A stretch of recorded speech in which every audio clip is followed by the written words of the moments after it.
He gets hit with the harsh truth so hard that his mind just shuts it out. He can't accept what's happening, so he falls straight into denial. Meanwhile, the heroes have already broken into the castle. His forces are down, and he finally realizes how real the situation is. The black flames he was so proud of? Yeah, they completely failed. The heroes survived and are still advancing on him like it's nothing. The sword god of the heroes straight up pierces him, cutting through his scales and even his heart. And he can't wrap his head around how that's even possible. He's bleeding out, completely stunned. This shouldn't be happening. He genuinely doesn't understand how a hero could overpower him like this. Then we jump back to his past. He wasn't just any demon. He was elite.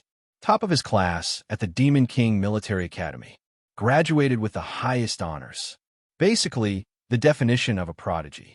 He explains that everything he did came from this ancient guideline called the Demon King Standards, a system created by the very first Demon King. He studied it more than anyone else and followed it exactly. So, just like the manual said, he built a massive tower and kidnapped princesses. Classic villain playbook. He thought this was the proper way to rule. And he didn't just stop there.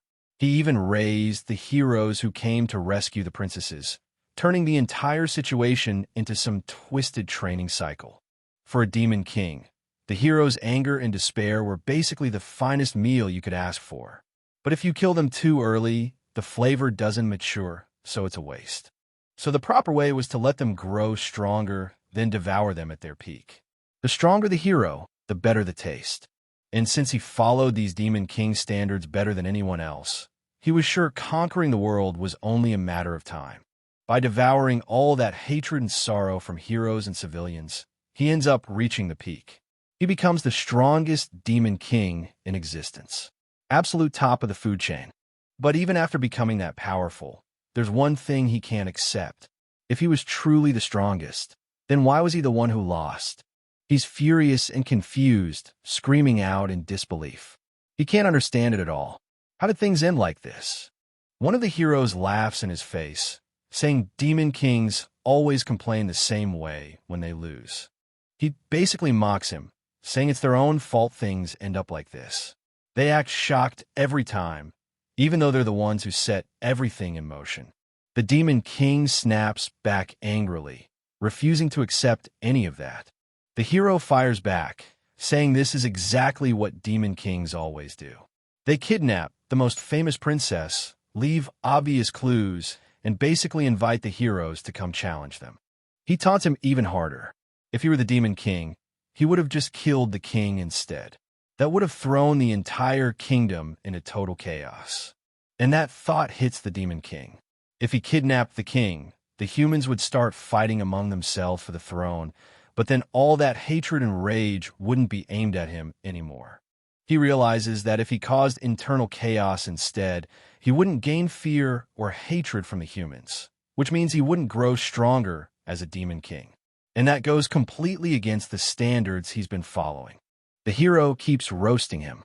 He says demon kings even send monsters to villages so heroes can level up on the way, basically acting like free trainers. But when the heroes come straight to the tower, it's even better. Everything is gathered in one place. Way easier to raid, level up, and win. He explains how the first floor of the tower is always packed with weak monsters, so beginners can grind safely and level up at their own pace. It's literally a training zone. The Demon King shouts back that this was all intentional. The heroes weren't supposed to die early.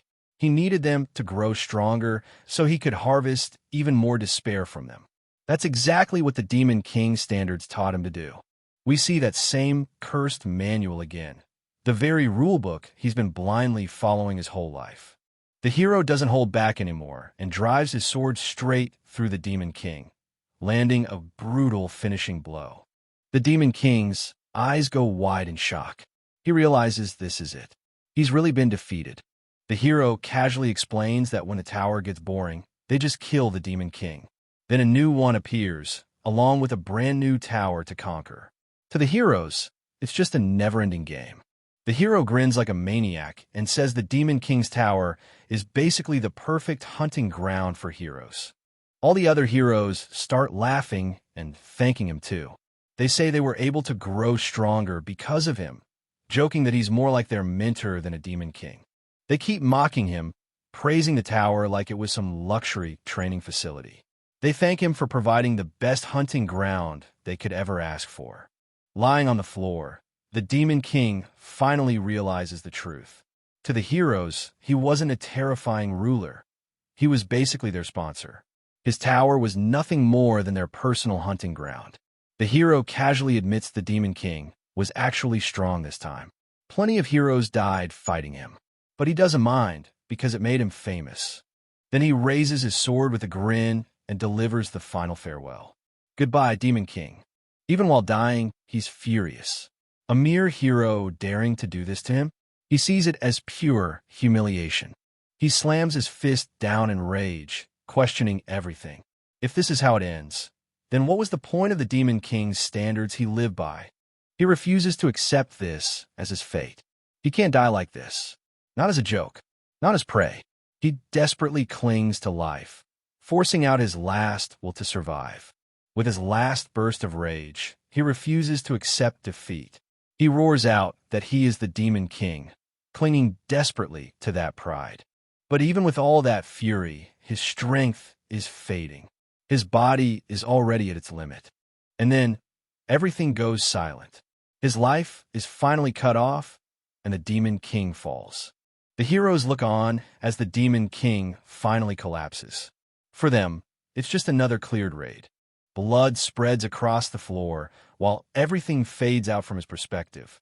His vision is slipping away. The heroes casually walk forward, already treating the aftermath like business as usual. For them, this is routine. Even as he lies there dying, he burns the image into his mind. Everyone who ever looked down on him, every hero who mocked him, he swears it silently with his last breath. One day, they'll pay for this. His fading gaze fixes on the sword god, the one who finished him. That man becomes the symbol of everything he'll one day take revenge on. The sword god casually claims the Demon King's horns as his trophy, already thinking about spoils instead of the fight. But then something unexpected happens. Dark energy starts surging from the Demon King's body, catching the hero off guard. With what little life he has left, the Demon King makes one final vow. Even if it costs him everything, he'll use the last of his life to make them pay. The sword god suddenly realizes something's wrong. That surge of dark power isn't normal, and even he starts to panic. The Demon King's remaining life force explodes outward, unleashing a massive burst of cursed energy. The sword god screams as the blast rushes toward him, completely caught off guard by the Demon King's final act of revenge. The Demon King's final curse erupts across the battlefield, swallowing everything in a massive wave of purple energy. Heroes are instantly consumed by the dark flames, their bodies turning to ash as the curse tears through them. In his last moment of clarity, the Demon King finally understands. The Demon King's standards he lived by were wrong from the start. Those very rules are what made the heroes look down on him. As his consciousness fades, he regrets everything. If he'd known the truth from the start, he never would have followed those Demon King standards. He makes one final wish. If he ever gets another chance, he's done with the rules. No more proper Demon King behavior. His curse explodes one last time, wiping everything out. And with that, the Demon King disappears, swearing that next time, he'll do things his own way. In the darkness, a voice begins to echo. A name slowly being called out. That name becomes clear. Berje. Suddenly, he jolts awake. His eyes snap open in shock, as if he's just returned from death itself. He looks around in shock, realizing he's standing somewhere completely different under a peaceful night sky. Surrounded by students in uniform, he has no idea what's happening.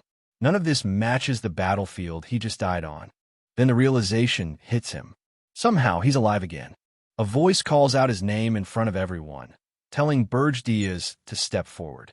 Hearing it shocks him because that really is his name. He walks toward the stage, still confused and trying to figure out what's going on. Then it clicks. This place, this ceremony, is from his past. Somehow, He's gone back in time to before everything began. Berje just stands there, looking completely lost. He suddenly realizes he's back in the past. And right in front of him is the academy director, scolding him gently, asking why someone as brilliant as him is acting so strangely on his own graduation day. Berje lowers his gaze and finally notices the red badge pinned to his chest. It hits him instantly. That badge, it's the mark given only to graduates of the Demon King Academy. The symbol of a Demon King. Everything clicks at once. The memories, the tower, the heroes, his death. He finally understands what's happening. He's returned to the moment before it all began. So yeah, we're actually back in time. This is the Demon King Academy graduation day from 15 years ago. The exact moment everything started going wrong. All the graduates are being called up to the stage, and Berje just standing there like, why am I back here? But then it clicks. This is a shot to change everything. And then the announcer goes, top of the class, number 1 genius, Berje Diaz, come read the speech for everyone. So now the spotlight's on him again. Berje stands in front of the Demon King's standard again. The same rules that literally ruined his life last time. He looks calm on the outside, but inside he's like, the Demon King's standard. He remembers how many times he studied this thing, memorized every line, followed every rule perfectly, and it still led him straight to death. He thinks back on it and calls this whole standard nothing but trash, the very thing that turned him into a toy for the heroes and dragged him straight to his death. Then he looks over at the others and asks if he seriously has to recite this standard right now, sounding totally annoyed already. Berje is having a serious reality check right now. It hits him that he actually has to stand in front of this whole crowd and swear, on his life, that he's going to follow the Demon King standards again. The worst part is looking at the director and the other high-ranking demons. They're all just beaming with smiles, totally clueless, waiting for him to drop some inspiring speech. But inside, Berje is absolutely fuming. He's grinding his teeth so hard it hurts, caught between being confused about why this is happening and being furious that he has to play along with this charade. This clueless announcer guy steps up and asks Berje to read the Great Demon King standard, acting like everything is completely chill. But Berje is barely holding it together, grinding his teeth so hard from pure rage that it looks like he is in physical pain. Finally, he just snaps and shouts, "I refuse," at the top of his lungs, completely shocking everyone in the room. The entire crowd is left completely shook, standing there in awkward silence, trying to process the fact that their leader just rejected the most important rule of their world. Berje totally loses it, screaming that following this standard is nothing more than absolute BS, and he is not about to sign his life away for something so stupid. He caps it off by yelling that the Demon King's standard is literal trash, destroying the ceremony in front of every single noble and soldier watching. The entire audience is completely stunned. The soldiers are just standing there frozen with question marks over their heads, totally unable to comprehend that their new king just went off script like that. The student is freaking out so hard that his glasses literally shatter on his face. He is screaming in pure disbelief, looking like his brain just short-circuited from the sheer audacity of what Berje just said. And it's not just him. All the teachers and officials are losing their minds too. Their smiles are gone, replaced by total shock and rising anger as they realize Berje is dead serious about trashing their traditions. The director is absolutely losing it. He screams, "What?" in total disbelief, looking like his brain just broke from shock. And just like that, this was the exact moment the smartest student in the entire academy basically signed his own death wish. The guy in charge completely loses it. He's furious, slamming his fist down on the desk, rage exploding because Berje dared to speak out of line. He shouts Berje's name, calling him out hard. Says Berje should already be dead for what he said and for daring to insult the Demon King standards in the first place. Then the tone shifts. They admit Berje isn't stupid. He's sharp, disciplined, and smarter than most. Because of that, they decide to give him one final chance. Berje is ordered to take everything back, withdraw his words, apologize publicly, and bow to the entire demon realm like a loyal pawn. The room explodes in disbelief. Exile? They call it Arden, a place where demon kings go to die. Sending him, there is basically a death sentence. The others push back hard. Why give another chance to someone who dared question the standards? An apology won't erase that. For them, this is unforgivable. The authority figure warns him straight up. Arden isn't just exile. It's the worst domain there is. Countless demon kings have gone there and never made it back alive. Berje doesn't hesitate for even a second. He looks up and tells them to send him there themselves. Then he drops the real challenge. He says he'll go there and prove it. Prove that the so-called demon king standards everyone worships are complete garbage. They write him off completely. Call him hopeless. No respect left, no patience, just pure dismissal. The punishment is finalized. Berje is stripped of every privilege a demon king normally gets. No support, no guards, no allies. He's being sent to Arden alone. The order is absolute. Until the mission is completed, Berje is banned from returning to the demon realm. With that, he's thrown out and dropped straight into exile. As he's falling, Berje thinks it through. After causing that mess, this outcome was always coming. None of this surprises him. Then it hits him. Of all places, he's been sent back there. Aryan, the same land where the heroes killed him the first time. He remembers the irony. Even before he ever regressed, Aryan was the place he personally chose. The beginning of everything, and now, the start of his second run. Berje admits his mistake. He thought strength alone made him untouchable, that the strongest should naturally face the hardest path. That arrogance is what killed him. And worse, it's exactly why the heroes were able to exploit the Demon King standards so easily. He hits the ground hard. No ceremony, no welcome. Just a brutal landing that marks the real beginning of his second life. Berje finds himself in the far north, buried deep in the coldest mountain range on the continent. Alone, surrounded by snow and silence. He steadies himself and makes a promise. He won't let the same ending happen again. Not this time. Then the resolve hardens. If the heroes abused the system before, he'll flip it on its head. This time, he's the one exploiting the heroes' standards. Someone else is getting ready too. Calm, unbothered. Moving like this is just another normal day for him. He fixes his clothes neatly, completely composed. No tension, no rush. Just confidence. Then the reveal. Gordon Dyrek, top graduate of the Demon Academy. He smiles, clearly pleased with himself, like he already knows this place is about to get interesting. The system is laid out clearly. The Demon King Academy creates demon kings, while the Demon Academy exists to train demons who will serve under them. By demon realm law, the top graduate of the Demon Academy is automatically assigned to serve the top demon king. That's how Gordon ends up here. Freshly graduated, confident, and laughing, he's officially assigned as Berje's subordinate. The second-place graduate can't hide the regret. He's frustrated, thinking that if he'd pushed himself just a little harder, he could have been the one serving the Demon King. Gordon responds smoothly, praising all Demon Kings like it's basic etiquette. Calm words, polite smile, saying they're all great people. Then his real thoughts slip through.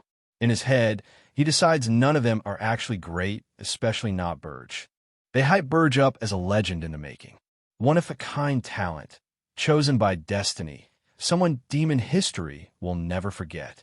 Gordon buys into the fantasy completely. With Berje as his lord, he's convinced they can conquer any dimension without exception. Inside his own head, Gordon is already celebrating.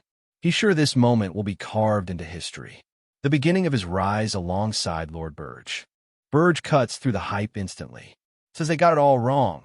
Loud enough for everyone in the hall to hear. The room freezes. Gordon and the others are caught completely off guard, like they didn't expect the Demon King himself to shut this down. Berje snaps. He calls out straight. The Demon King standards are trash, and following them is exactly why everything keeps going wrong. The shock hits instantly. Faces go pale. That statement wasn't just rebellion, it was heresy in the demon realm. Reality snaps back to the present. Berje stands alone in the deep northern mountains, already bound by demon realm law, that forces subordinates to follow him. Back at the academy, confusion spreads. Gordon can't understand it. After all that confidence, one question keeps repeating his head. Why? Gordon realizes the truth. They said no demon would follow Berje, but someone was sent anyway. He turns back, cold air cutting through the silence, and finally accepts what this assignment really means. Berje steps forward and greets him calmly, like this was always expected. Gordon isn't a privilege. He's part of the punishment. Gordon finally asks him straight up, why would he say something like that in front of everyone? Why throw everything away like that? Berje acts confused at first, then Gordon snaps. He loses it, yelling about the standards and how Berje insulted them in front of the entire realm. Berje tries to calm him down, completely missing the point, which only makes Gordon explode even harder.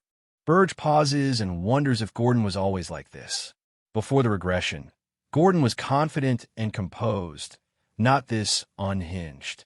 Gordon snaps back into his usual self. He laughs it off, keeps it brief, and tells Berje they can handle this together. He sounds confident again. Berje thinks it through. The standards really are different now. But if he explains regression, Gordon might think he's lost his mind. So he decides to keep that part to himself. Gordon pushes himself up, still embarrassed, apologizing for losing control earlier. He says since this is where they've ended up, he'll do his job properly. Berje acknowledges it calmly. No argument, no comfort, just acceptance that this is how things are now. Then Berje goes back to the rules. Demon King standards say a tower must exist, but can't be hidden or placed in an environment this extreme. Otherwise, heroes would never be able to reach it. Gordon warns him this place is a nightmare. Massive mountains, monsters everywhere, nearly impossible for humans to even locate, let alone reach. Berje shuts that down immediately. He's not moving. He says he's building the tower right here. No debate. Then he proves it. Berje plants the tower seed into the ground and feeds it his own blood, starting the tower's growth. Gordon panics, calling it out as insanity. Berje is going straight against the standards, against pride, against everything a demon king is supposed to stand for. Berje understands the reaction. He knows that disgust well. For demons, faith in the standards is carved into their bones. Rejecting them feels wrong on an instinctive level. But Berje doesn't flinch. He's lived through what comes after blind faith. And that's why he knows this truth better than anyone. He used to be exactly like Gordon. Berje clenches his fist until blood spills. He calls Gordon by name and says it plainly. The Demon King standards are garbage. He raises his bleeding hand toward the frozen land and makes it clear, especially here in Aryan. This place exposes how broken those rules really are. Gordon freezes. The words hit harder than the cold. For the first time, doubt starts creeping into something he's believed his entire life. The air starts shaking. Something beneath the snow responds, like the land itself just woke up. The tower seed erupts with violent energy. Blood, mana, and heat explode outward as it begins to activate. The ground splits open. The seed roots itself deep, pulling power straight from Berje, marking the true birth of the tower. The power spreads outward in waves, carving itself into the land. The tower's presence is announced loud and clear. Berje lays out the reason. Aryan is crawling with heroes. Not a few, not some, way too many of them. And we see why. Groups of heroes, all different types, all strong, all moving with the same purpose. This place isn't a battlefield anymore. It's a hunting ground. The tower activates and locks onto its owner. Identity confirmed. Race confirmed. Berje Delis. No mistakes this time. The summoning begins. The tower doesn't rise slowly or gently. It forces its way into existence, shaking the land like it was always meant to be here.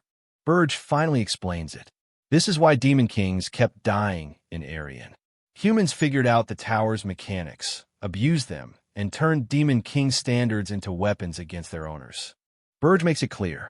In this land, demon king standards don't mean anything anymore. If anything, they should be called the hero's standards now. The tower finishes forming. Massive, brutal, impossible to ignore.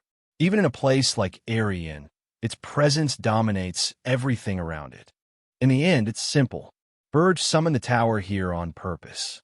This wasn't a mistake. It was a declaration. Berje doesn't hesitate. He tells Gordon to move in and steps straight through the tower doors. Inside, it's revealed as the first floor.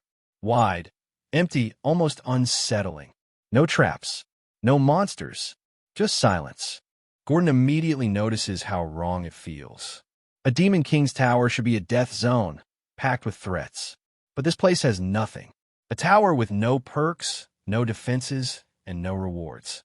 They reach the upper floor, the Demon King's chamber. And it's the same story. Every floor is empty. No guards, no traps, nothing prepared. Gordon thinks it through. The tower is already built, so there's no undoing that. But at the very least, they still need to follow some standards. He brings up the rule that can't be ignored. A Demon King's tower must hold a captive. A prince or princess placed close to the throne, preferably alive. Gordon explains the reasoning. Captives aren't just for show. They generate demonic energy and stabilize the tower's operation. He asks for permission to speak freely. Berje allows it without hesitation, letting Gordon lay out the logic. Berje lays it out clearly. The northern mountains belong to a kingdom, and if they want the tower to grow fast, they need a princess. The higher her status, the better the results. He explains the reason without sugarcoating it. A captured royal fuels the tower with fear, rage, and despair, accelerating its growth. Gordon hesitates, already knowing this is crossing a line. He admits Berje will probably be refused, then pauses. Berje cuts in calmly. He says it's already decided. There's a specific princess he's had his eye on from the start. Gordon suddenly speaks up.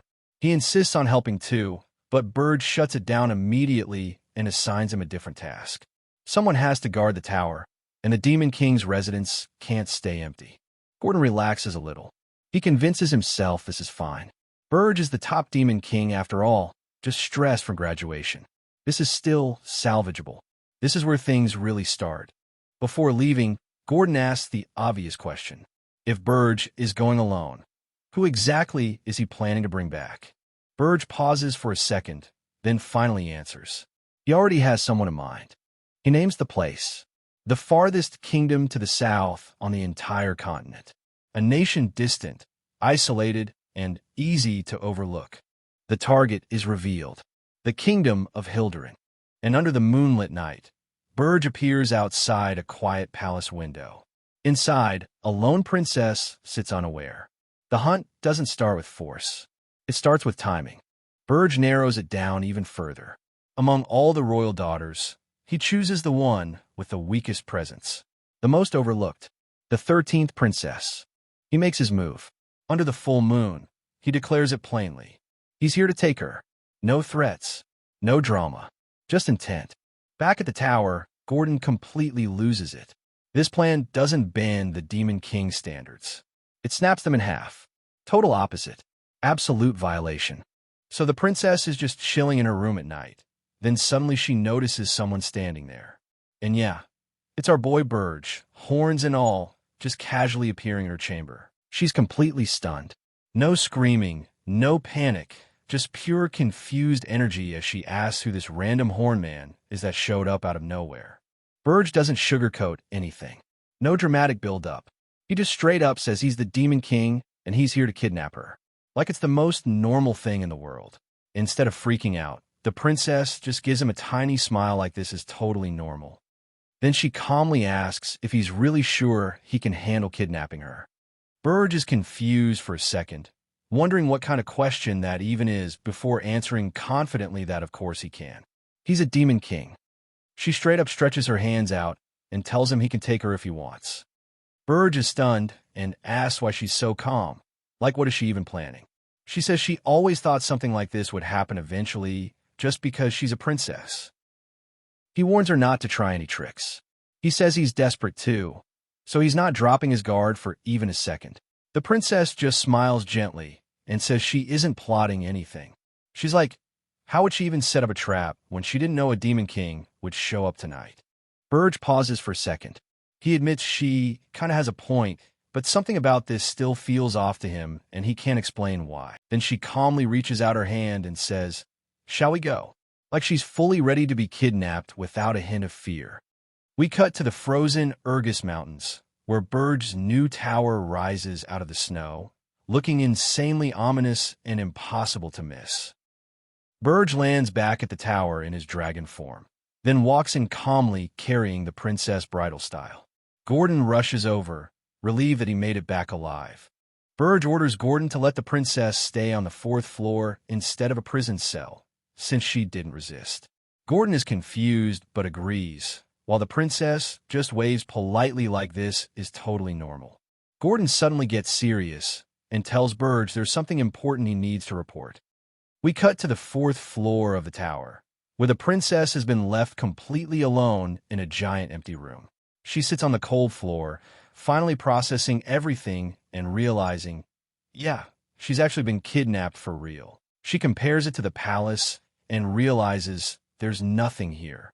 No pillows, no blankets, no maids, just cold stone floors and empty space. She remembers the kingdom. Beautiful gardens, fountains, sunshine, butterflies. Everything here is the complete opposite of that life. But then she smiles to herself and decides it's honestly not that bad. Berge hears there's an invitation from the Tower of Beasts, and he looks a bit surprised. His aide explains that it's supposedly a welcome party for the new Demon King, but Berge immediately shuts that idea down, saying it's definitely just hazing from the older Demon Kings.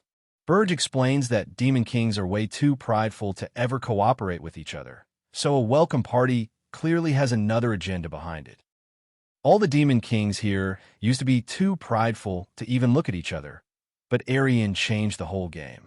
The situation got so bad they actually teamed up. Berge admits he used to brush them off, thinking they were weak. Now he's like, fine, I should at least talk to them a bit this time. We cut to the Tower of Beasts, the place where that welcome party is supposed to happen. So this massive beast introduces himself like it's nothing. He's Draxon, Demon King of Beasts. And yeah, he looks exactly as terrifying as that title sounds. He flexes a bit, saying he's been ruling this region for 70 years straight, like he basically owns the place. Then he looks at Berge and goes, "So you're the new Demon King?" and immediately starts clowning him, saying he heard Berge ignore tradition. But honestly, he doesn't look impressive at all. Berge shows up at the Tower of Beasts and basically asks the massive wolf Demon King if he's here to fight him. He's already annoyed and just tells him to get to the point. Draxon laughs and says Berge doesn't know anything. He explains that the Archduke personally told him to keep an eye on Berge when he arrived here. Berge realizes he means that loud vampire elder from before, and he's just done with this. He's like, guess dumping him in Arian wasn't enough to shut him up. Draxon snaps, furious that Berge spoke so casually about the Archduke, and starts shouting about how bold he is. He slams a giant chunk of meat into the ground, splattering grease everywhere like it's some kind of dominance move. Then he leans in with those glowing predator eyes and tells Berge to lick it, saying he'll forgive him if he does. Berge asks the Beast Demon King if he truly knows why he's here, and Draxon answers confidently that of course he does, because Berge mocked the sacred orthodox laws of Demon Kings. Berge calmly replies that, according to those same rules, Demon Kings aren't even allowed to kill each other.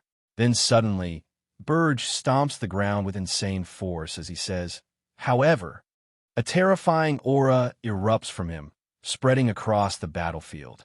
Berge glares at Draxon with a cold, ruthless look and basically says, "Did you really think I'd follow that rule?" Draxon suddenly freezes up. That fearless attitude he had, gone. He's shaking as Berge's aura crushes him, and he's freaking out like, what the hell is this pressure? Now he's panicking for real.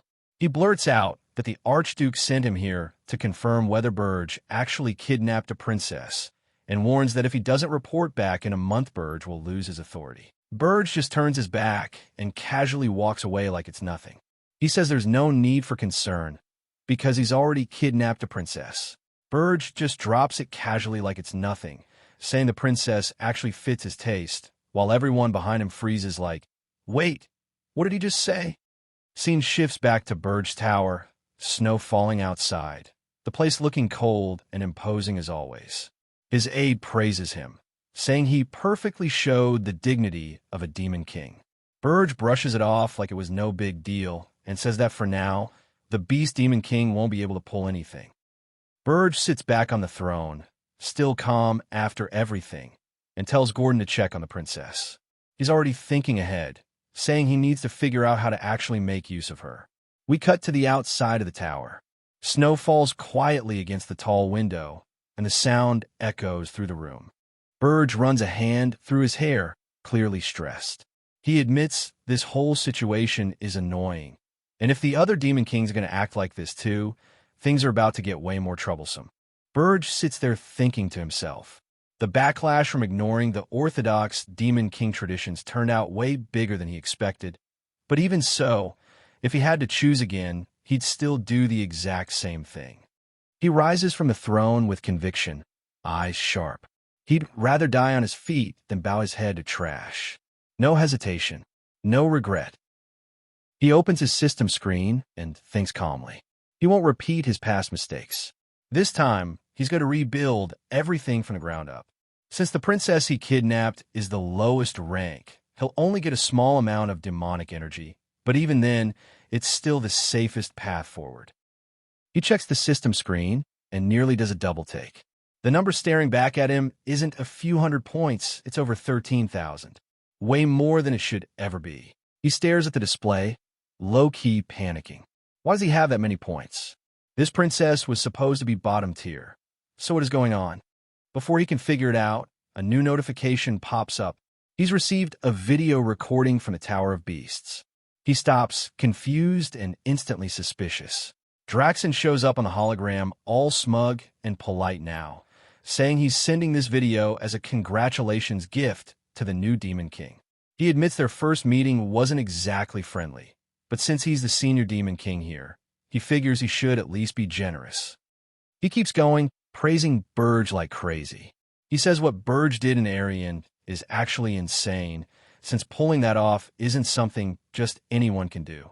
Berje watches the recording with a serious face, then suddenly realizes something is off.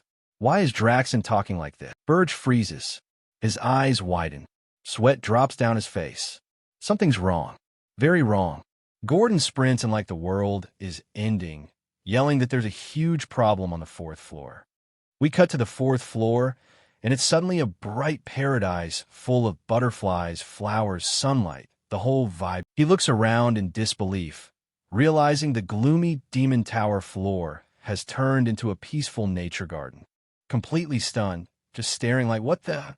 A system notice pops up saying the 4th floor is currently being naturalized, while Berje just stands there trying to process what he's seeing. So the princess turns around all chill and just smiles like, oh, you're here, as if she didn't just terraform the entire floor. Meanwhile, the Demon King is frozen like, bro, she literally created a full-on ecosystem inside a magic tower. Then he starts piecing it together. This level of spirit control, only someone who's mastered all 4 elements could do that. And that's when it hits him.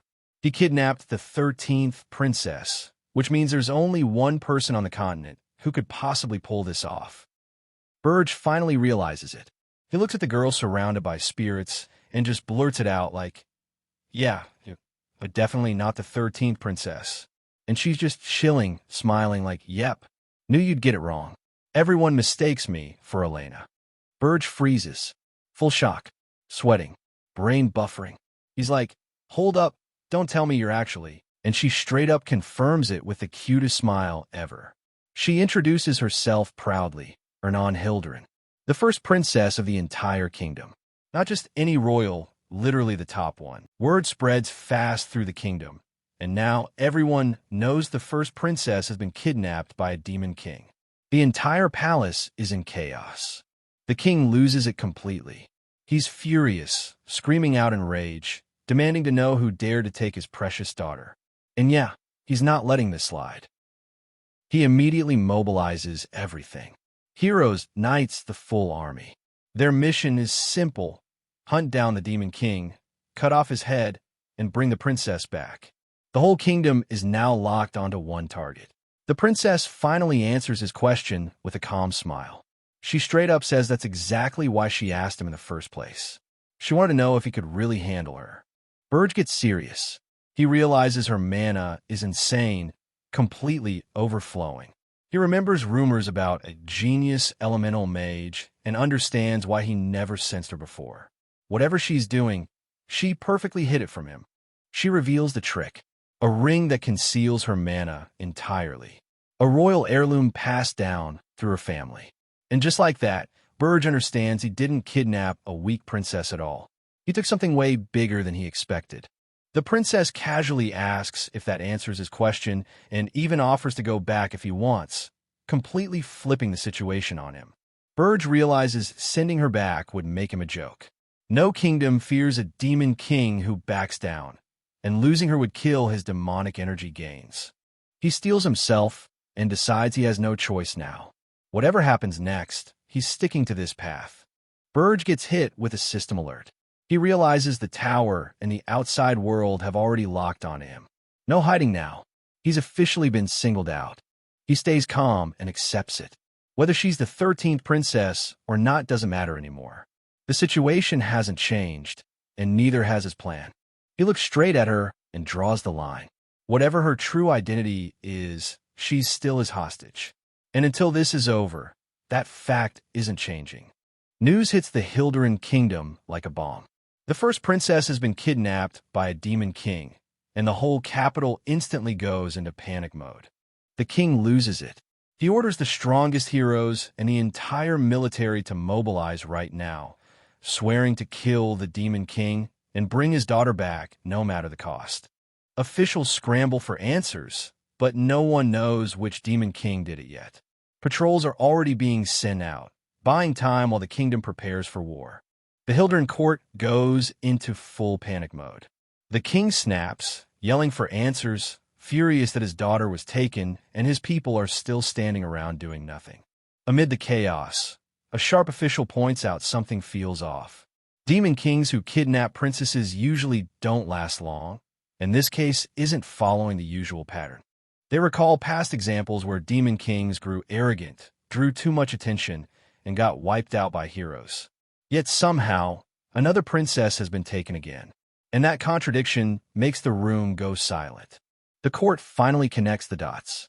This isn't some old demon king repeating history. This is a new one, and that realization hits everyone at once. The king snaps. Rage explodes as he accepts it.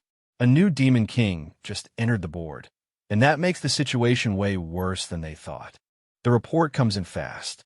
Teleportation magic traces confirmed. The target is clear. Northbound, straight toward the Urgus Mountains. The king freezes when he hears the destination. The Urgus Mountains. That means only one place. Berje's Tower. The truth hits the kingdom hard. The demon king who took the princess is stationed at Berje's Tower, deep in the Urgus Mountains. Back at the tower, Gordon warns Berje that Hilderan's army is marching soon. Berje stays calm and brushes it off, already thinking about how to handle what's coming next. Berje stays calm and smirks.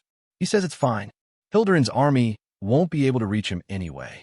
He explains it straight. The Urgus Mountains sit at the very edge of the northern continent, while Hilderan is all the way in the south. Even if the army moves, they'd have to cross multiple kingdoms in between. No nation is going to let a full army pass through just like that. Berje stays calm and confident, already predicting their move. He knows the kingdoms won't open a direct path, so they'll switch strategies instead. The king slams the table, cornered. With no other option left, he orders them to contact the Hero Guild. The scene shifts to the Hero Guild's tower, making it clear what's coming next. Heroes are about to get dragged into this mess. News spreads fast.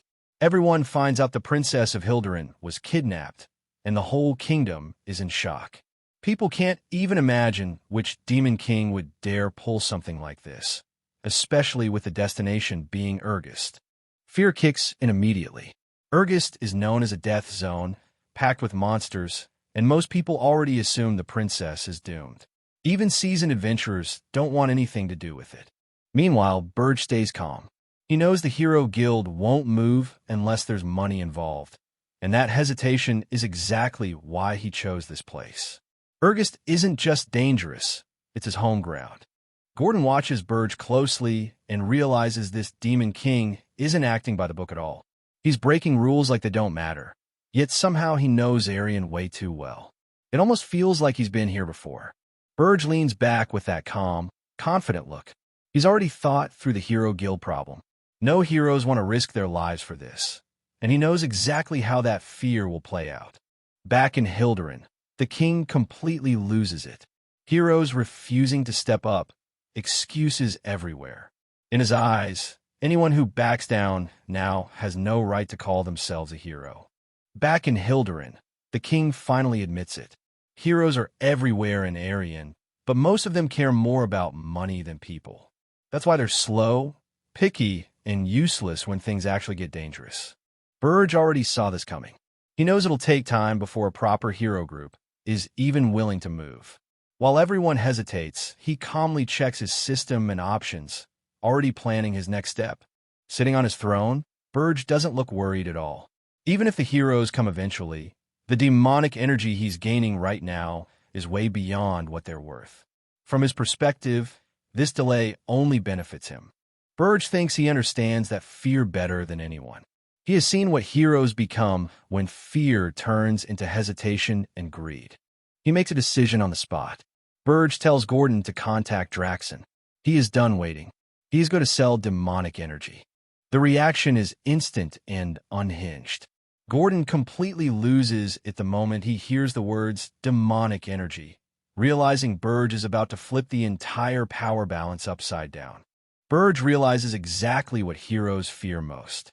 Demonic energy isn't just power, it's temptation, obsession, the thing that turns even heroes desperate. He calmly decides to flip the game.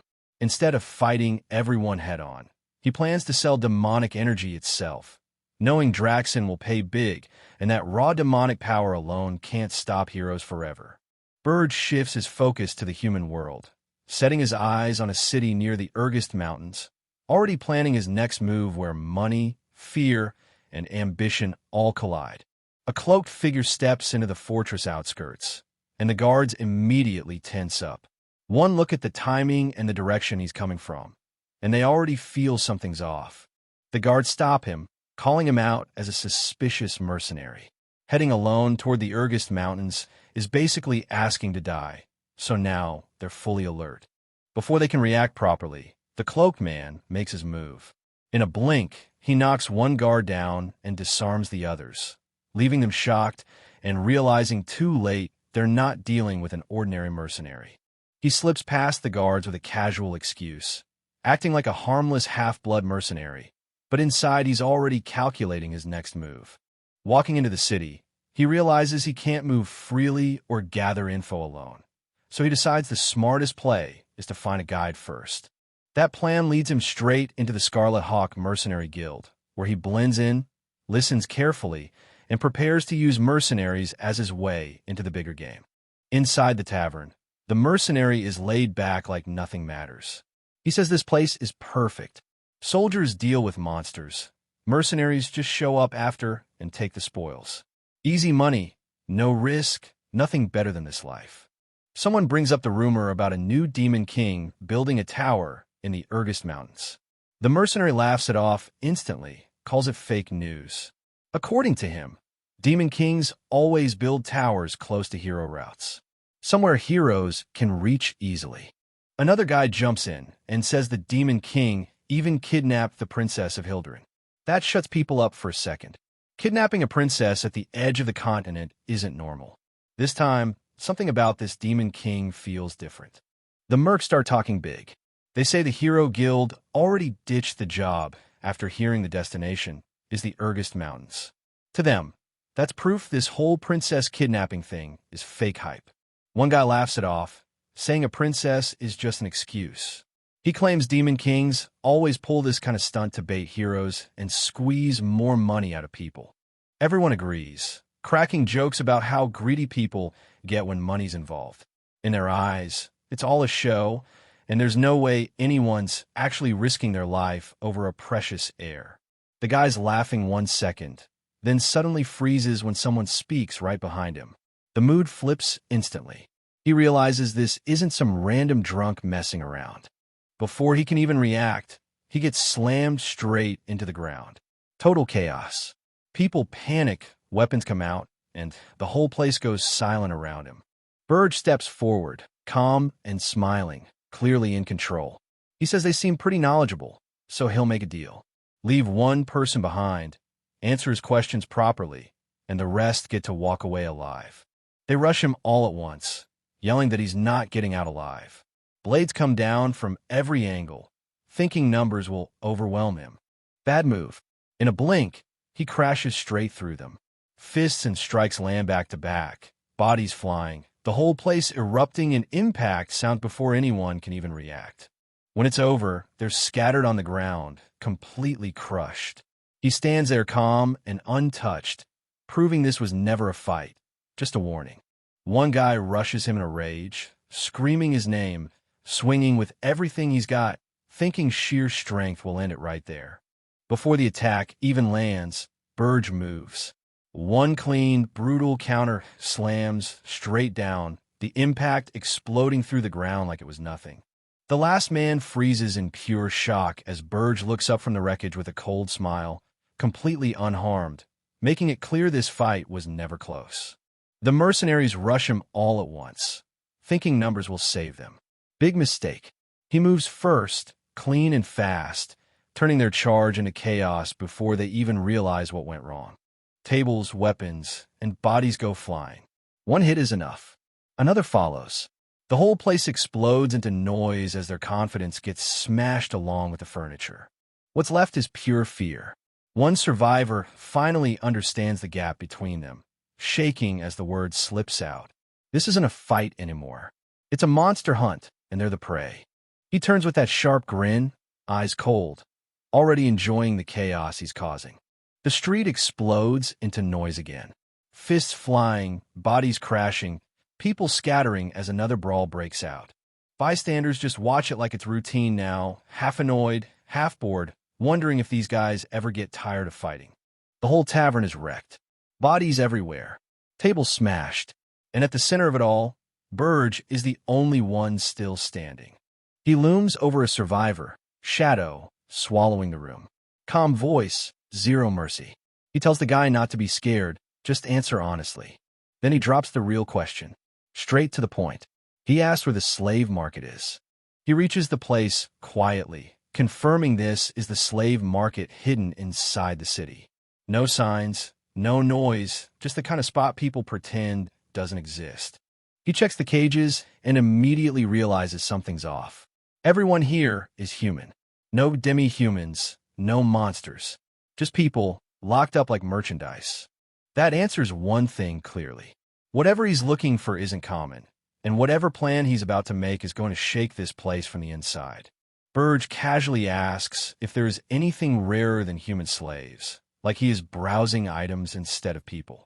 The dealer freezes for a second, then immediately switches gears. The slave trader grins wide and confidently says yes, of course, and tells Berje to follow him. You can tell this guy smells money the moment he hears that question. As they move deeper in, Berje quietly observes how shameless the man is, thinking about how humans chase money the same way demons chase demonic energy. Different species, same greed. He follows the slaver deeper inside, staying quiet, watching every step like he's memorizing the place. The guy leads him down without hesitation, acting way too confident, like this kind of business is routine. Berje makes it clear, with money in hand, he could buy slaves. Not just normal humans, but the otherworldly ones they've captured.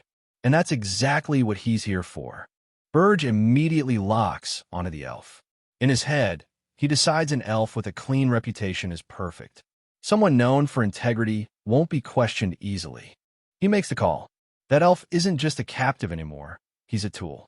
Berje plans to turn him into a spy and stir chaos right inside the hero ranks. Back in Hilderin, the stage flips. Hero Killian Cargill arrives before the throne, confident and trusted, completely unaware he's just stepped in a Berje's game. The hero kneels without hesitation, swearing he'll rescue the princess no matter what, even if it means hunting down the demon king himself. He raises his head, eyes burning with resolve, declaring that he'll do it in the name of justice, fully convinced this is his righteous path. Berje decides to use the elf as a spy. The idea is simple. Turn an innocent-looking race into bait and stir chaos inside the hero's side. He doubles down on the plan, thinking it'll work perfectly because elves are known for their integrity. No one would suspect them, which makes the setup even more dangerous. Back at the market, Berje straight up says he's here to buy an elven slave. The dealer clocks him instantly, realizing this guy isn't bluffing and that he's about to pay whatever it takes. He turns up the pressure instantly. Red aura flares. The question is simple and deadly. Do you object or not? The dealers panic and rush to agree, money already changing hands before anyone can think twice. He cuts them off and orders everyone else out. Says he needs to confirm something privately. They hesitate, worried the elf might lose control, but he doesn't even blink. He waves it off like it's nothing. If something goes wrong, he says the seller will pay the price. The room goes quiet, and the deal is officially locked in. Berje walks into the cage and looks down at the elf, thinking how far things have fallen. An elf known for pride and integrity, now chained up like this. He releases a bit of demonic energy. The chains react instantly, snapping tight, and the elf jolts as the power hits him head-on. The elf glares back through the pain and senses the aura. He asks straight up if Berje is a demon, then scoffs, wondering what kind of business a demon king could possibly have with an elf. He tells the elf straight up that he's not here to kill him.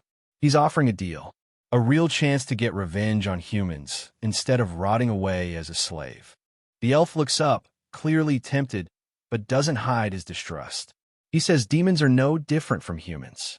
Trusting either of them sounds like a bad joke to him. Berje calmly says he's different. He lays down the condition. 50 years of absolute loyalty, and in return, he guarantees the elf's safety and freedom.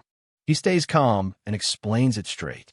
50 years is nothing for elves, and anything is better than being treated like this by humans.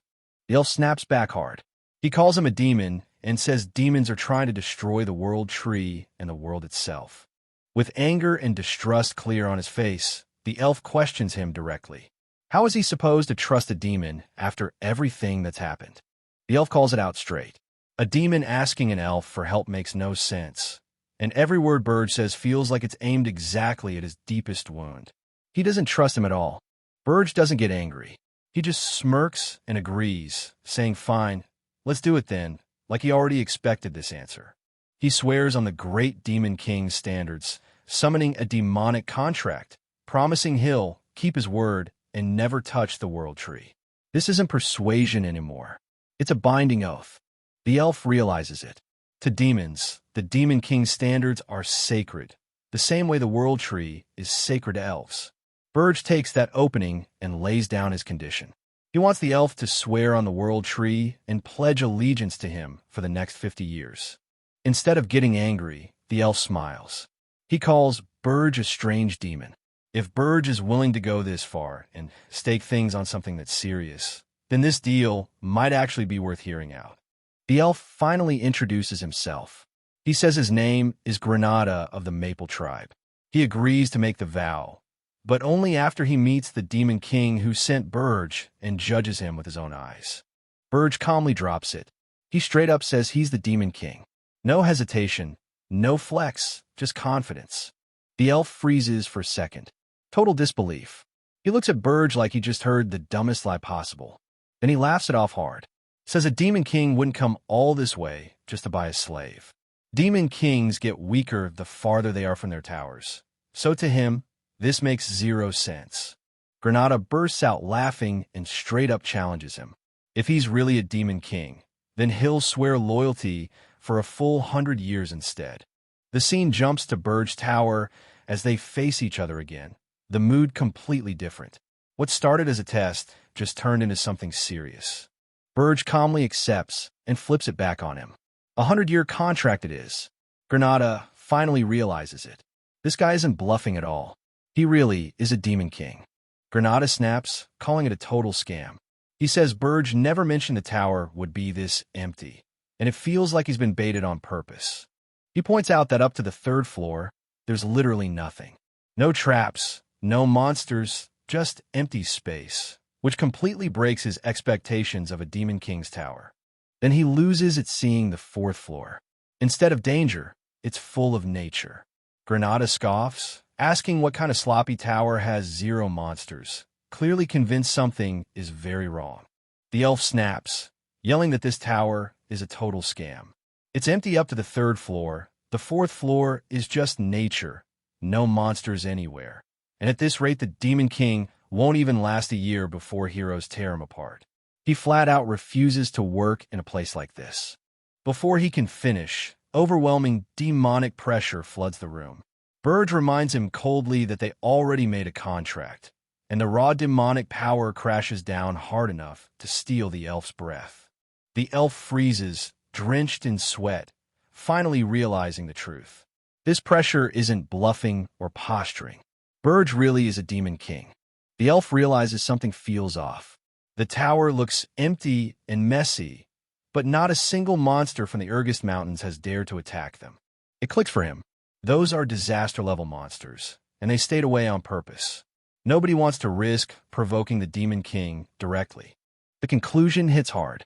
A Demon King is still a Demon King. And maybe, just maybe, this is how he finally gets his revenge. Granada kneels and swears on the world tree, pledging his loyalty for the next 100 years. In his head, he's already convinced this matters. If the Demon King himself came for him, then he won't be wasted. This is finally his chance to get revenge. Granada lifts his head, fully committed now. He believes he'll be given an important role, something worthy of the vow he just made. To him, this isn't submission. It's part of a bigger plan. Berje casually accepts the oath, then immediately tells him to prepare a meal. No ceremony, no explanation. Just a calm reminder of who's actually in control. Granada freezes with a blank stare. 3 question marks hang over his head as the realization hits him. This is not the grand revenge-filled role he imagined.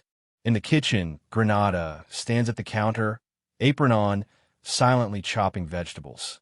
He thinks to himself that he was supposed to be part of a very important plan.